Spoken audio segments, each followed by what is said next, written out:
Okay, very well. So we start with the first experiment. When we look on pupillary responses, the pupils are controlled by brain. And so if you shine light and the retina is not responsive, you will have no pupillary changes. So after the treatment, about 4 hours after, so I would say 1, 2, 3, 4 cups of coffee, and that's what happened to mouse, which doesn't have LRAD. You can chemically bypass the problem, and you can see the infrared image of the pupils, and after light illumination, how beautifully the pupil contract, meaning that retina now become responsive to light and then send signal to brain, and brain regulates the pupillary responses. The same we can do experiments with dog, and Briard dogs that have the same lesion in RP65, and here you have Mary that has been treated with one eye because we wanted to save as many dogs as possible, and you can see a very sad Mary, doesn't want to do anything, doesn't want to play, the tail is down, she's not very happy. And then after treatment, you can see there's dramatic changes in her. And so you can see you can do the experiments quite inexpensively. You don't need to have all of these expensive kits for $500 all the time. You can do it whatever you got around you. But experiments are pretty clear, isn't it?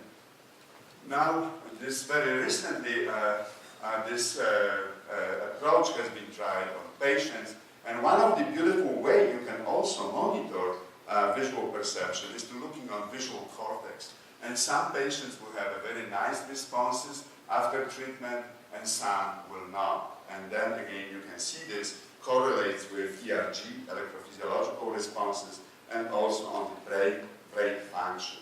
So indeed, brain is important, I think, because you can measure the eye input, and that's quite important, I think. But I don't know for sure yet. Anyway, you can do varieties of tests, but the simplest is to really interrogate a patient, and that leads to a very bizarre results, because what we have learned over the time working with blind people, they will pretend quite a lot, and because they want it, they're so desperate that they will pretend that they see, they learn tricks how to avoid objects and so on. So you have to have a really objective way of testing that, and NMR, the MRI is one of the best objective way to study visual performance. Now let's move on to the final imaging techniques. This is something to stay with us. As you know, the recent Nobel Prize in biology, in medicine, was about imaging. This is again something, because you can see, you can believe, you have the system to interrogate.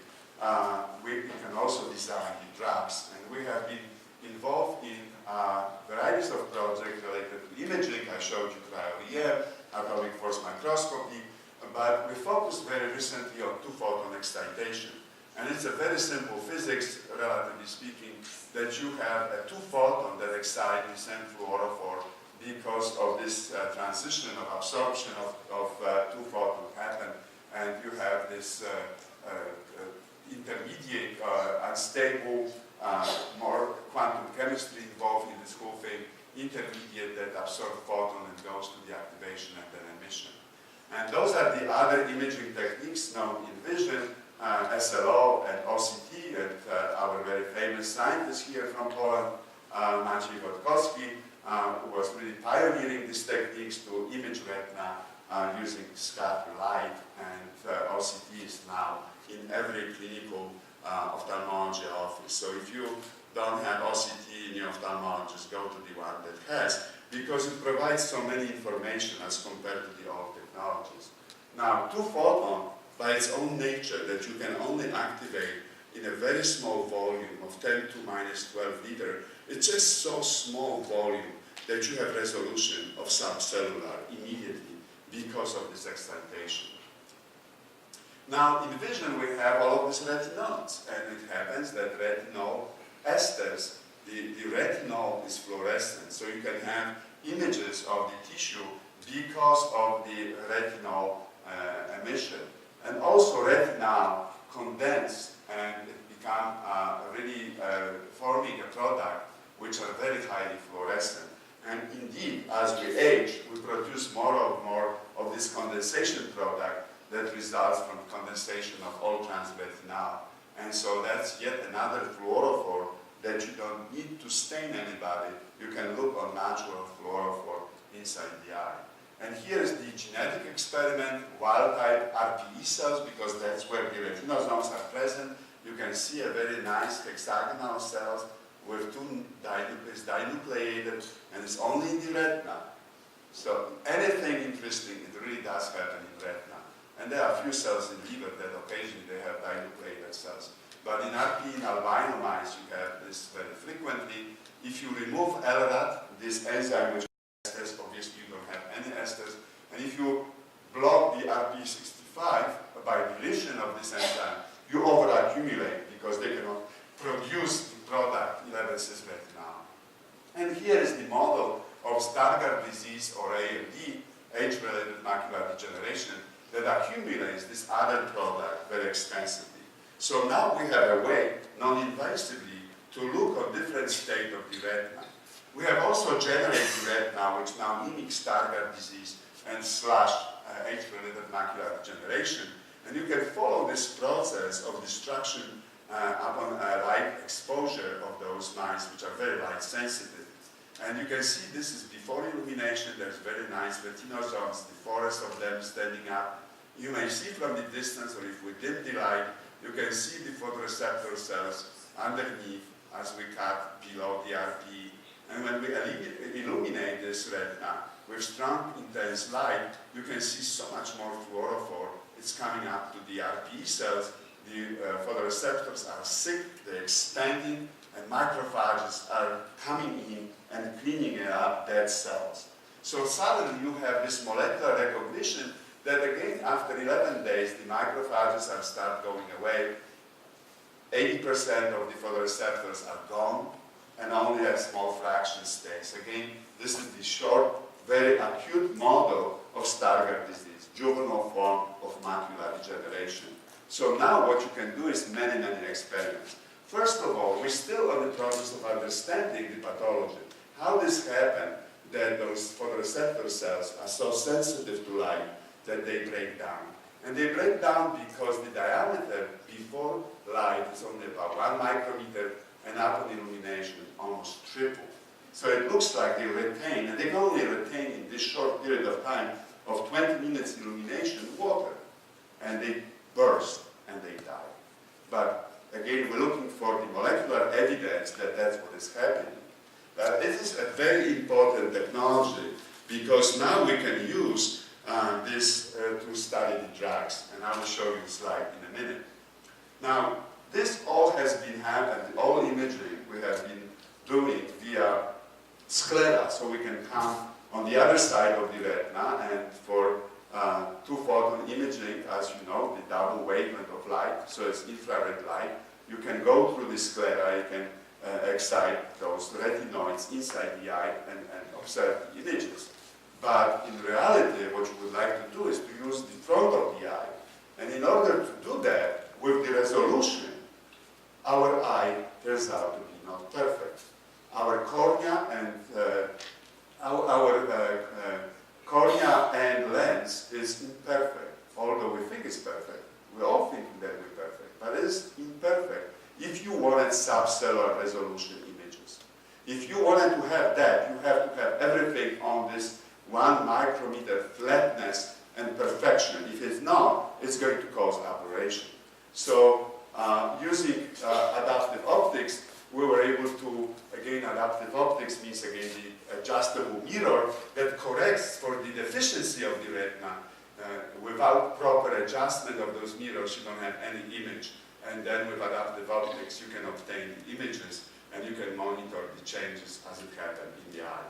And so right now, what we're doing is to building this instrument starting from scratch to do it for humans. So we can monitor the changes in the eye on the molecular. You can follow the molecules as they get excited, as they get phagocytized.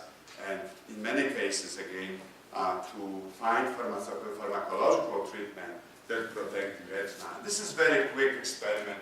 So here is no drugs. You can see the change in before bleaching and then after bleaching, you have massive amount accumulating stuff in the retina, the condensation product and so on. I will not spend time to talk about. And then use one of the drugs that you can see you completely protect the retina.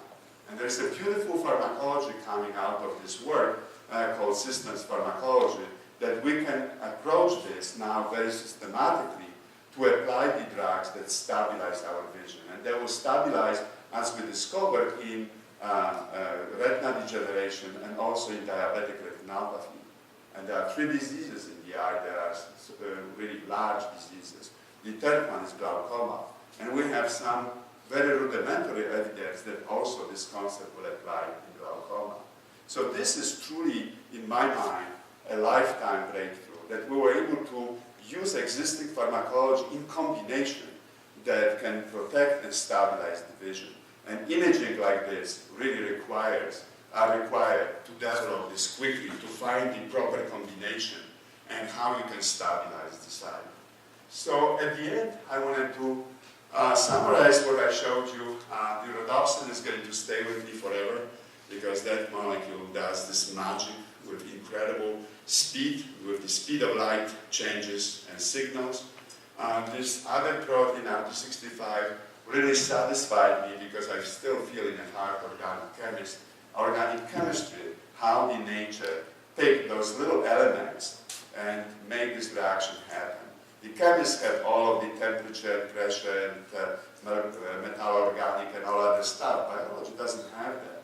Has utilized something that can happen in membranes, and it can happen in room temperature and in water. So that is really challenging. And finally, I showed you that this study on molecular level, whether you study the brain function of this neuron or that, eventually your research will lead to this level of understanding. That's the end product, because then you will be in position of approaching complex diseases with complex treatment. And in order to do that, you will have to have also imaging technique that reliably and objectively provides you information on the status of that tissue. And finally, I wanted to really mention a few people. And of course, Beata did a lot of work on the study of rhodopsin and developing new concept, and she's from here, from Warsaw, so I don't know what you're thinking, but I have Polish people in my lab, right? That's the proof. And Sławek also spent a lot of time with me, and he was a postdoctoral fellow in my lab for a while, then came here and some faculty of chemistry. Philip Kaiser, this man knows everything about RT65. He eats, breathes, and sleeps with this protein, and that's how he found this. And again, imaging are again because of the incredible engineering talent of my wife that we were able to advance that. And indeed, you can see here photoreceptors that can be imaged. And those are rods, much larger, and cones are those dots. This is from monkey retina.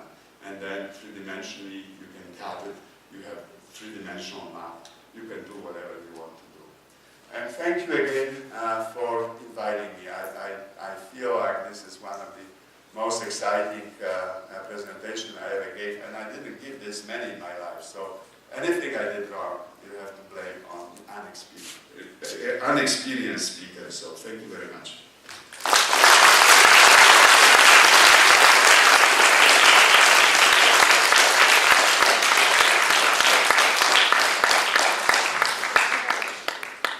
Thank you very much, Professor Palczewski, for giving such an amazing and entertaining lecture.